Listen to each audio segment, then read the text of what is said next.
الحمدللہ عز و جل آج کا جو ہمارا ساتھ موضوع شامل ہونے کے حوالے سے ہے، تمام اسلام بھائی توجہ رکھیں گے تو انشاءاللہ عز و جل ہم زیادہ علم حاصل کر سکیں گے۔ اس میں ایک چیز جو ہے وہ جو جماعت کے ساتھ شامل ہونا ہے، میں نے پچھلے جمعہ پر بھی عرض کیا تھا، سب سے جو اہم چیز ہے وہ ہے جماعت کے ساتھ کھڑا ہونا، کہ جب ہم جماعت کے ساتھ کھڑے ہو جائیں گے تو اس میں یہ ہے کہ جماعت کے ساتھ کھڑے ہونے سے سب سے اہم جو چیز ہے جماعت کے ساتھ شامل ہونے کی، وہ یہ ہے کہ ہماری صف درست ہونی چاہیے، کہ جب ہم جماعت کے ساتھ کھڑے ہو گئے کندھے سے کندھا ملا کر ہماری صف درست ہونی چاہیے، جماعت میں کوئی آگے پیچھے نہ ہو۔ دوسرا اس میں یہ ہے کہ درمیان میں فاصلہ نہیں ہونا چاہیے جب ہم جماعت میں شامل ہوں۔ اور تیسرا یہ ہے، اس چیز کا خیال رکھنا ہے کہ جب ہم امام کے پیچھے نماز ادا کر رہے ہیں، ہمارے امام کے پیچھے جو صف موجود ہے وہ صف کوشش کریں دونوں طرف سے برابر ہو۔ ایسا نہ ہو کہ ایک طرف امام کے 2-3 اسلامی نماز پڑھ رہے ہیں، نمازی ہیں، اور ایک طرف لمبی لائن میں نمازی نماز ادا کر رہے ہیں، بلکہ شریعت کی طرف سے حکم یہ ہے کہ جب ہم نے جماعت کے ساتھ نماز ادا کرنی ہے، سب سے پہلے ان 3 چیزوں کا خیال رکھنا ہے۔ نمبر 1، کندھے سے کندھا ملا کے صف کو درست کرنا۔ نمبر 2، درمیان میں فاصلہ نہ ہو۔ اور نمبر 3 یہ ہے کہ صف کوشش کرے دونوں طرف سے برابر ہو۔ اور بعد میں جو آ کر نمازی نماز میں شامل ہوتے ہیں، جماعت میں شامل ہوتے ہیں، ان کے لیے بھی حکم یہی ہے کہ وہ آ کر غور و فکر کریں کہ میں نے کس طرف کھڑا ہونا ہے، جس طرف نمازی کم ہو اس طرف آ کر نمازی کے کھڑے ہو جائے اور نماز ادا کریں۔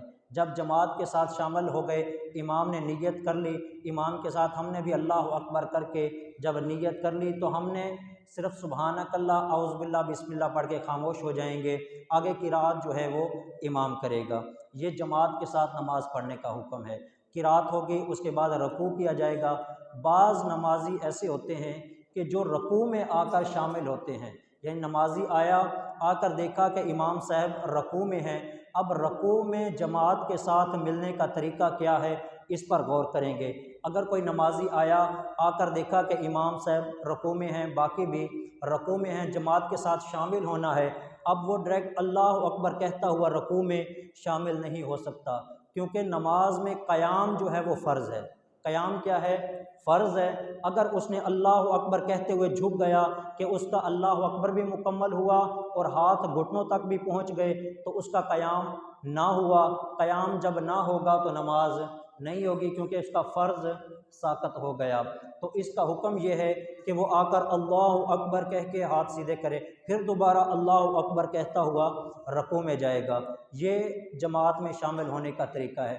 آتے ہی ڈائریکٹ اللہ اکبر کر کے رکوع میں چلے گئے، قیام نہ ہوا تو نماز نہیں ہوگی۔ پہلے قیام ہوگا، اس میں اللہ اکبر کر کے ہاتھ باندھنا بھی ضروری نہیں ہے۔ قیام میں جب امام کے ساتھ ہم نے شامل ہونا ہے، آپ اللہ اکبر کریں، اس کے بعد دوبارہ اللہ اکبر کرتے ہوئے رکوع میں چلے جائیں، امام کے ساتھ یوں شامل ہو گئے۔ لیکن رکعت کب ہماری امام کے ساتھ شمار کی جائے گی؟ جب ہم نے امام کو رکوع میں پا لیا، ہم نے بھی رکوع کیا، امام ابھی رکوع میں ہے کہ ہم بھی رکوع میں ساتھ شامل ہو گئے تو ہماری وہ رکعت جماعت میں شامل ہو گئی۔ اگر ہم ایسے وقت میں پہنچے کہ امام نے رکوع میں سر اوپر اٹھا لیا ہے، ہم بعد میں جماعت کے ساتھ شامل ہوئے ہیں، تو اس صورت میں ہماری وہ رکعت شمار نہیں ہوگی، وہ ہم بعد میں ادا کریں گے۔ ایسا نہیں ابھی ہم رکوع میں جا رہے تھے کہ امام نے رکوع سے سر اٹھا لیا تو ہماری یہ رکعت شامل نہیں ہوگی۔ کم از کم اتنا رکوع میں امام کے ساتھ شامل ہونا کہ امام صاحب کا اور ہمارا جو رکوع ہے، پیٹھ ہم نے جو سیدھی کی ہے، کم از کم اتنی دیر ہم امام کے ساتھ شامل ہو جائیں کہ ایک مرتبہ سبحان اللہ کہنے کی مقدار ہو جائے، یعنی ہم اور امام ہمارا رکوع برابر ہو جائے۔ اگر ہم رکوع میں جا رہے ہوں، امام صاحب کھڑے ہو گئے تو یہ رکوع میں ہم شامل نہ ہو سکے تو رکعت نہیں ہوگی۔